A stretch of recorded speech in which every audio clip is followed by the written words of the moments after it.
ni naiz Josemi Andonegi, teknikatik nator.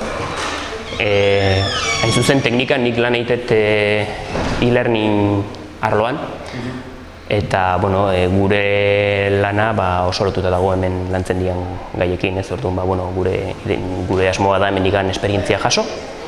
Bai kurrikulumian teknologiak nola txertatu eta bai edukien sorrerari dagokionez.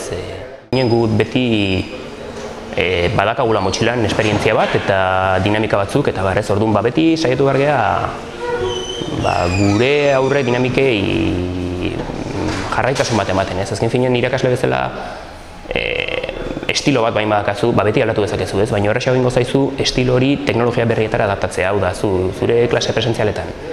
Ohitura badezu eztabaidak edo parte hartzea sustatzeko edo nolabaiteko dinamika kolaboratiboak sortzeko, orduan naturaltasunez egingo duzu teknologiara pausu naturala emango duzu. Bestela, sustatu behar dena da reflexioa, eta azken finean horre egin behar dena da lan bat hausnartzeko zeintzuk dian dinamika egokienak helburuak lortzeko edo gaitasunak. Beti sorpresa da egokilena, ez. Azken finean aldez aurretik bain badakigu ze kontatuko diguten, igual zinen etorriko, ez. Orduan, beste erakundetan zertan nahi dian, hori ikusi.